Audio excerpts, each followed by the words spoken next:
Hey, what's up, guys? This is Cree Childs coming to you from Temple, Texas, in one of our furnished rentals. Today, I'm going to be showing you how to set up your Booking.com account or listings so that you don't get instant booked, double booked, and instead you're able to control who's able to come into your property and who's not.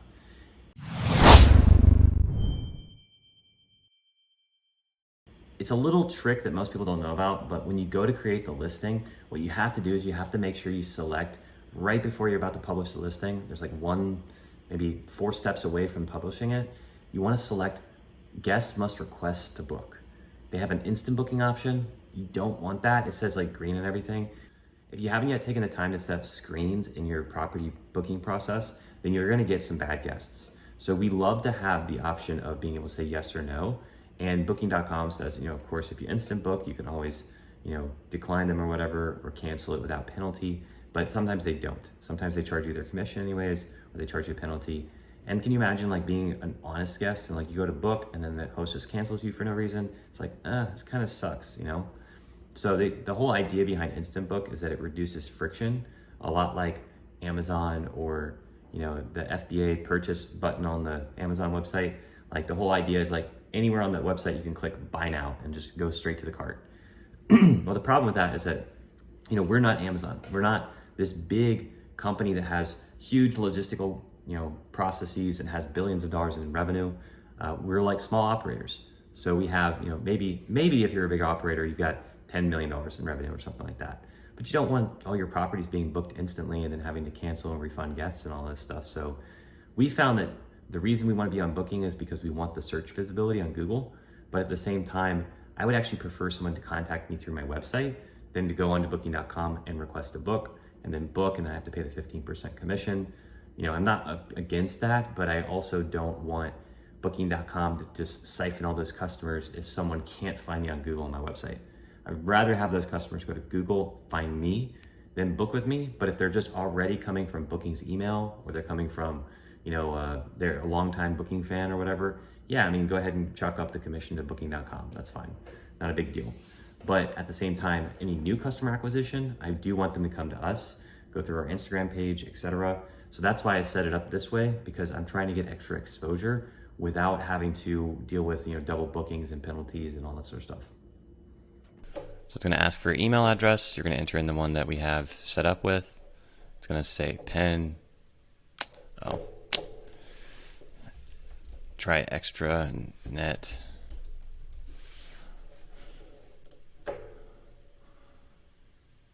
There we go, account.booking.com. For some reason, it doesn't want to do this sometimes. It's got to be the partner account page.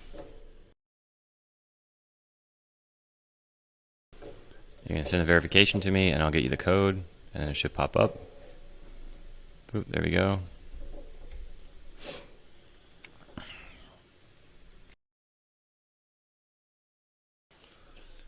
All right, so now we have the listings. Now, if we don't have a listing here, if it's not optional, then we're going to go ahead and go up to add a new property. But if we have the listing already here, then we're going to go ahead and click on it, which we don't have the one that we want to add. So we're going to go ahead and add it under,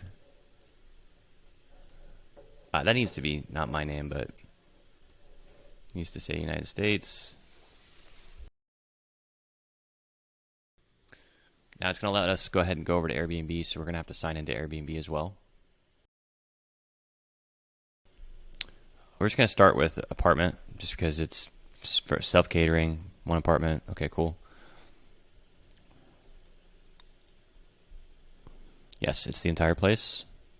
We'll go with Airbnb, and then we just have to grab the link from Airbnb. So we're going to go to Airbnb.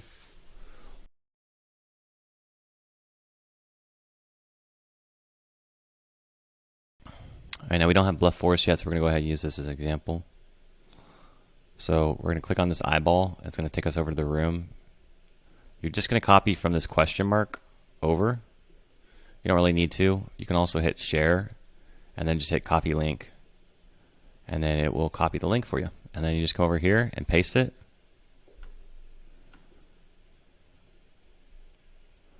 We also don't want any of this crap. It's not necessary. So just anything after that question mark. So this is the actual room number, and then apply. And again, you can just get that right up here too. It's left of this question mark, right? That's the actual link. Cool, and it's going to import all this data. Continue. All right, now this is kind of like unimportant information. I mean, it's just basically setting up your listing. So I just went in and I filled in the information that it didn't pull over from Airbnb. Because I mean, once you've set it up on Airbnb, you're pretty much like set up on the other platforms.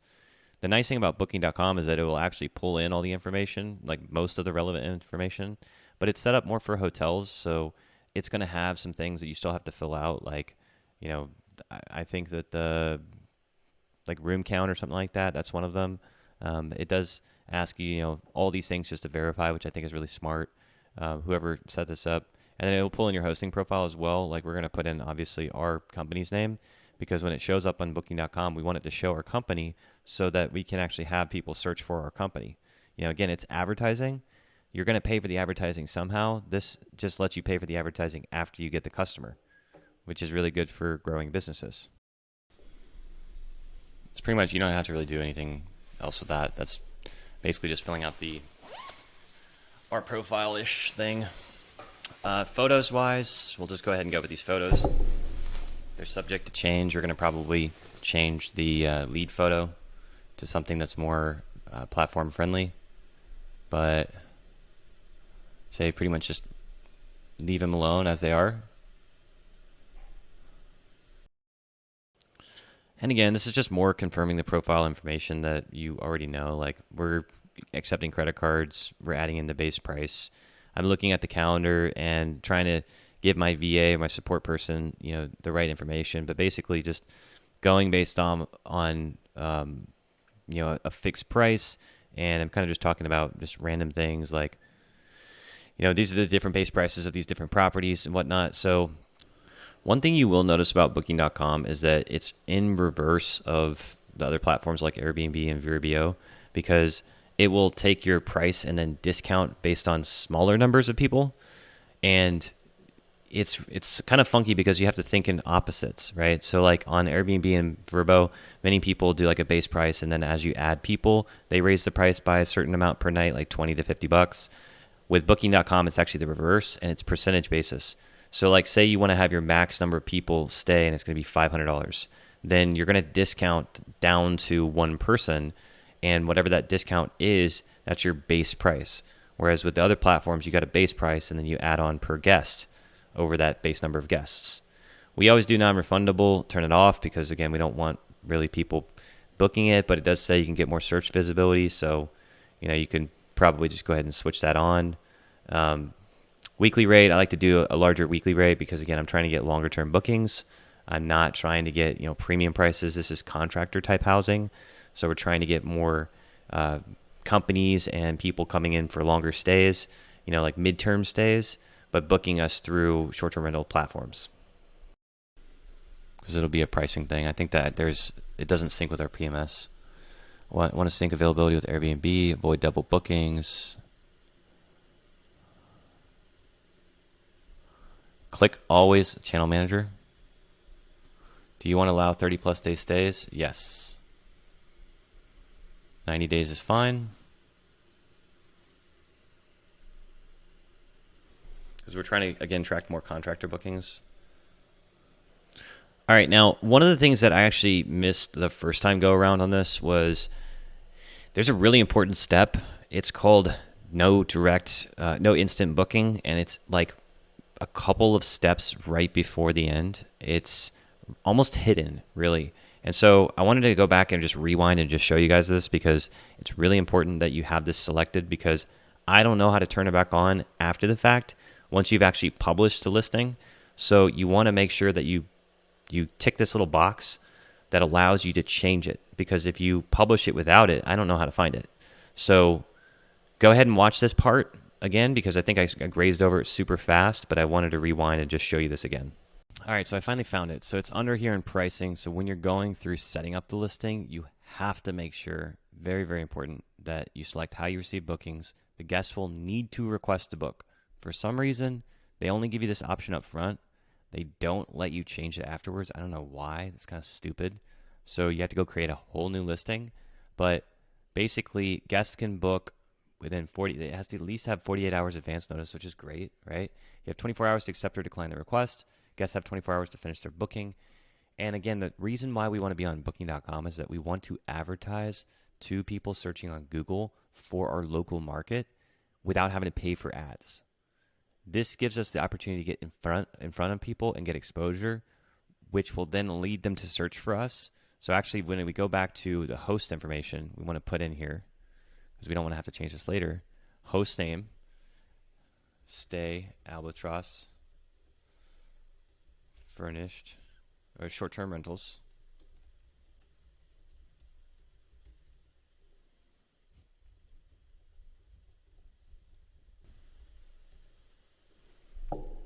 Right, we want to put our name, stay Albatross, for, short-term rentals here, because we want people to search for that on Google, and we want to be able to pop up.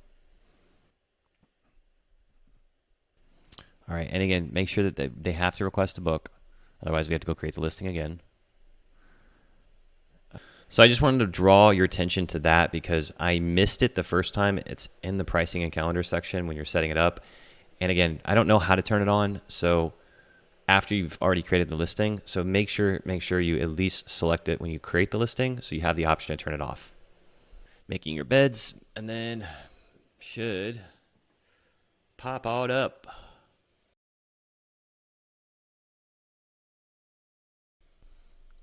All right, so here we go. So I'm just going to go ahead and close this survey because I'm tired of doing this stupid survey thingy. So now under property policies, we should see this opportunity to turn it on or off. For some reason, when you create the listing and you don't select this, it doesn't. Yeah, there you go. So it has to be set up whenever you go to create the listing. I'm going to find out if there's a way to change it after the fact because we have some listings we already created. But if not, then I might just have to have them close the listing. We're always going to turn this off.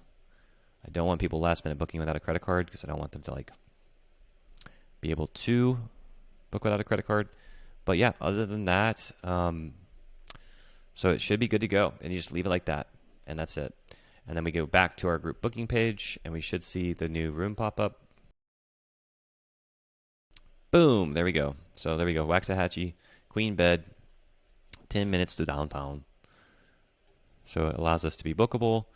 And again, I have to figure out how to change these because I do not want people booking instantly. I want them to request a book. I don't care about the extra bookings. I'm on multiple websites. I don't want to get double booked.